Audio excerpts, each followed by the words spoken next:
Hello, Stitchy friends. It is Flossmas day 15.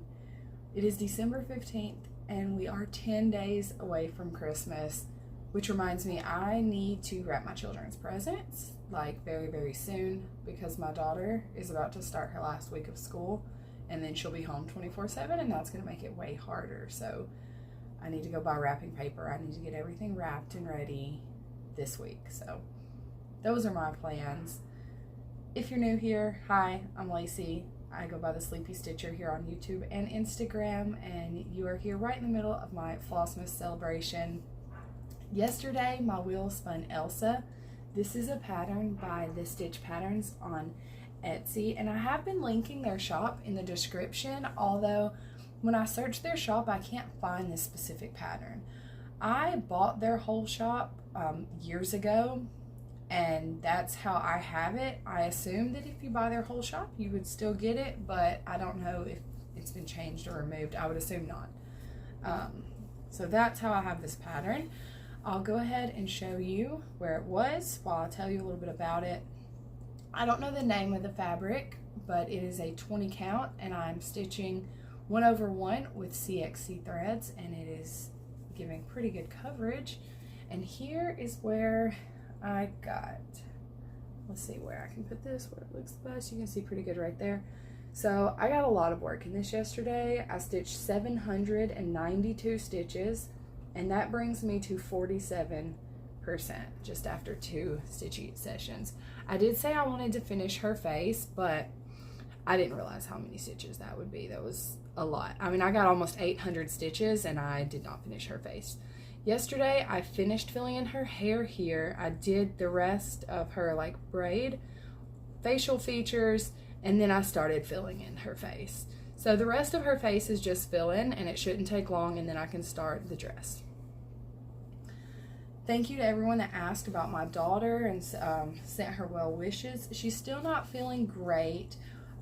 She just has like a really bad tummy ache, but when she takes Tylenol, she seems to feel a little better. Our church is having a cantata, like a play, and she's part of it, part of the singing, and she really wants to go. So as of right now, we're going to go. We're going to see how she does. She doesn't have a fever. It's nothing like contagious or anything like that. So thank you guys for thinking about her, and that project is for her. She watched me stitch it all day yesterday. Every few minutes or so, she would be like, oh, how much did you get done? Oh, what's next? Oh, when are you going to do this? She's very excited. I'm not stitching it fast enough for her liking, but I don't think she understands how many stitches I put into it. Okay. I am very, very excited to see what I'll be stitching today.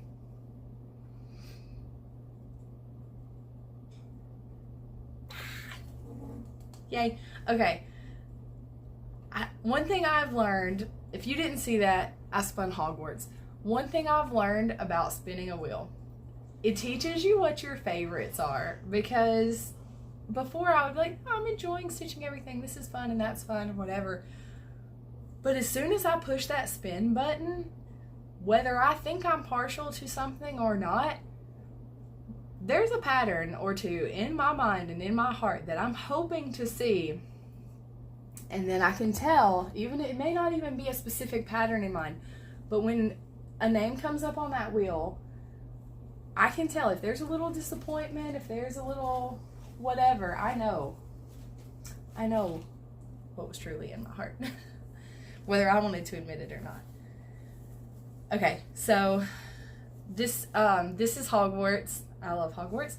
This is a pattern by Dark X Stitch, and I'm stitching it on a 25 count even weave easy grid Lugana, and I'm doing 1/1 with CXC threads. I'm stitching in the diagonal, and I'm absolutely loving it.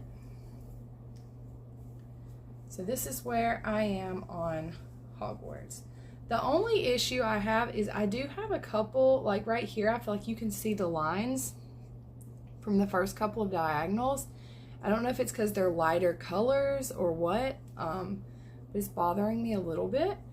This is the first one I started stitching in diagonals, and I don't like feathering the stitches. I like that hard line. I like to It just looks so clean and pretty. And I know a lot of people stitch that way and don't have lines, so if you're experienced stitching in the diagonals, if you have any tips of how to avoid the lines, that would be great. I haven't noticed lines in my other projects that I'm doing in the diagonals, but I'm not super far on them either, so yeah, I would just be interested to hear that. It's not a super big deal. You may not even be able to see it on here. I think you can see a little bit right there. But when I move the stitches around, when I kind of rub them, when I kind of move the fabric around, you can see them less in certain lights. So I feel that when this is washed and framed, it will be fine, but I would still like to avoid the lines if at all possible. So that's where we are with that. I'm excited to pull it out today. I know Sundays aren't always, Sundays it's hit and miss. I never know if I'm gonna have just like a ton of time to stitch or almost none. So today I feel that I'm gonna have at least a decent amount. It just all comes at night because my days are pretty busy, and that's fine. I didn't take a picture of the shepherd, I forgot, but he's hiding in our candy bowl. Claire found him this morning, and let's see, I think that's it. Yeah, we have our church cantata today, Claire's last week of school. I'll be wrapping presents this week, and yeah, that sounds like everything. I can't think of anything else. So thank you guys for spending some time with me. I know Flossmas is so busy. December is so busy, even if you're not filming Flossmas, even if you're not watching Flossmas, but I genuinely appreciate that you chose to spend this time with me today. So I can't wait to get some stitching done. I hope you guys have a wonderful day wherever you are, and I will see you tomorrow for day 16.